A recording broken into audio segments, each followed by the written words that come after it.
maaaring maubusan si Luffy ng haki sa gitna ng laban. Tingnan mo na lang ang chapter 10:03, matapos talunin si Kaido, bumagsak si Luffy at hindi niya magamit ang haki sa loob ng 10 minuto. Samantala, maaaring ipagpatuloy ni Kaido ang kanyang mga pag-atake ng malaya.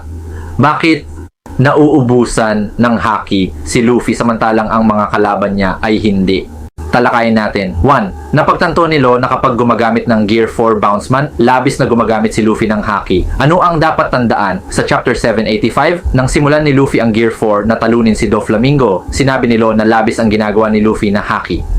Masasabi ko rin na ang Gear 5 Luffy ay mabilis din na nag-drain ng energy dahil gumagamit siya ng Awakening pati na rin ang Haoshoku at Busoshoku Haki. Sa chapter 1045, napagtanto ni Kaido na ang Gear 5 Luffy ay gumagamit ng dalawang haki. Bukod dito, nagamit lamang ni Luffy ang mataas na antas ng Haoshoku Haki kamakailan, lalo na sa Onigashima noong nakipaglaban kay Kaido. Kaya hindi nakakagulat na hindi niya ito nagamit ng maayos. Siguro kung mas masanay si Luffy sa paggamit ng technique na ito, habang lumilipas ang panahon, mas magiging effective siya sa paggamit ng kanyang haki. Mayroon ding pamamaraan si Luffy tulad ng Gear 2 na bago ang time skip ay energy intensive. Ngunit maaari na ngayong magamit ng epektibo ni Luffy. Kung bibigyan pa si Luffy ng 1 o 2 taon sa mundo ng One Piece, baka mas mahusay siyang mag-exert ng haki.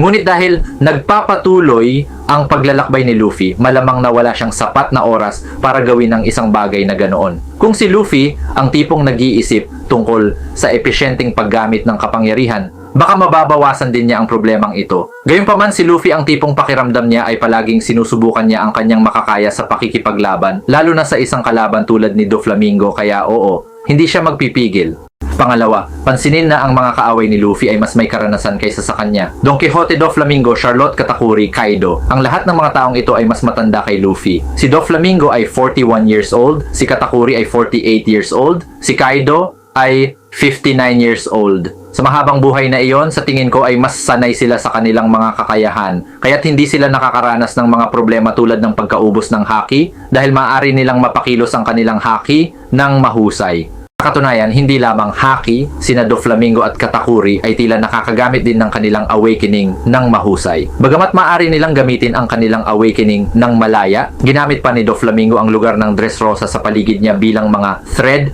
Ang mga batang pirata tulad ni Law at Kid ay maaaring mapagod kung gagamit sila ng awakening. Hanggang sa nagkaroon ng flashback sa chapter 1030, ayaw gamitin ni Law ang awakening maliban na lang kung talagang na-pressure siya dahil sa sobrang konsumo ng stamina. Ganun din talaga ang iniisip ni Kid.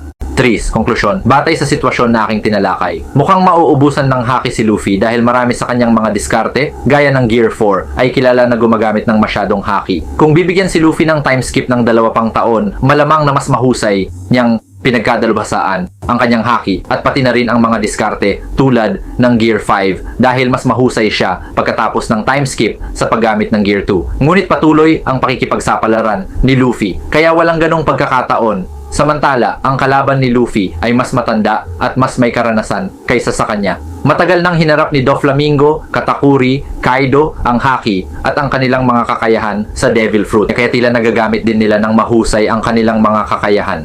Ngunit marahil ito ay likas na katangian ni Luffy na hindi mag-atubiling gamitin ang lahat ng kanyang haki kahit na siya ay may potensyal na maubusan sa gitna ng isang labanan na tumutulong sa kanya na talunin ang mga mapanganib na kaaway. So yun ang theory ko kung bakit naubos ni Luffy ang haki samantalang yung kalaban niya hindi. Ano sa tingin mo?